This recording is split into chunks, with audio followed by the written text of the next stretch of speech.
tal? En esta ocasión hablaremos de la paráfrasis y de algunos aspectos que ignoramos al momento de realizarla.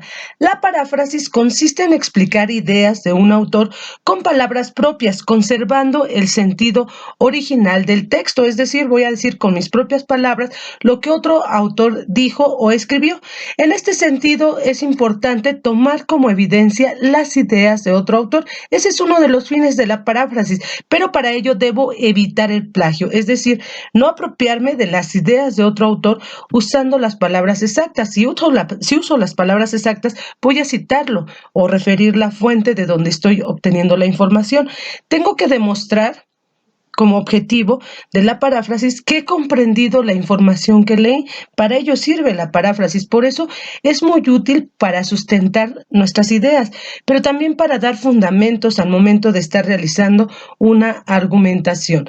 Debo considerar que la paráfrasis no siempre consiste en que yo reduzca el texto original, debido a que estoy reorganizando ideas principales. De ahí que no debo confundir la paráfrasis con el resumen. No son lo mismo y cada uno cumple con una función diferente. Y en este sentido es muy importante que cuando yo realice la paráfrasis o esté dando con mis propias palabras las ideas de otro autor, no cometa un plagio. El plagio como una práctica antiética que puede representar el robo de ideas, pero que también falla a los derechos de autor y sobre todo pues está alterando un código de honor. Cuando yo realizo un parafraseo incorrecto, estoy cometiendo un plagio y en este sentido el plagio puede traerme serias consecuencias, en ocasiones hasta problemas legales.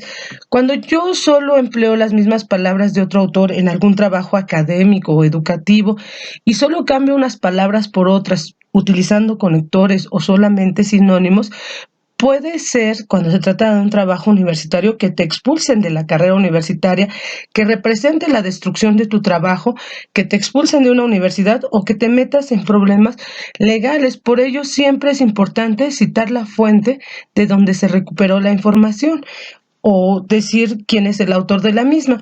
Existen pasos para realizar la paráfrasis. El primero de ellos es leer el texto original para que puedas introducirte en el tema, puedas involucrarte en la temática que está tratando.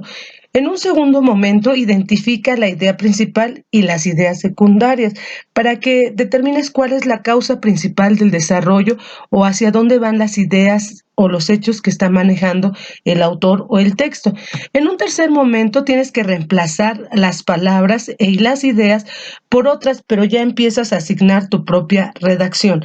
En este punto es importante que tú consideres aquellas palabras que no conoces, que busques el significado, pero que también empieces a asignar otro tipo de conceptos que no se estén manejando. Y en un cuarto momento, es importante que tú leas la paráfrasis que realizaste y la compares. Compárala con el texto original. Responde a esta pregunta: ¿el nuevo escrito resguarda el sentido y la coherencia del original? Si realmente está resguardando el sentido original, pues estás haciendo una paráfrasis correcta. Entonces, la realización de la paráfrasis se reduce a estos 4 sencillos pasos: lee, identifica, reemplaza y compara. En este aspecto es importante considerar que existen 2 tipos de paráfrasis. Una de ellas es la paráfrasis mecánica, que no tiene un gran esfuerzo mental y que solamente va sustituyendo sinónimos o frases variables que son mínimos, no hay grandes cambios sintácticos y las expresiones casi quedan como en el texto original.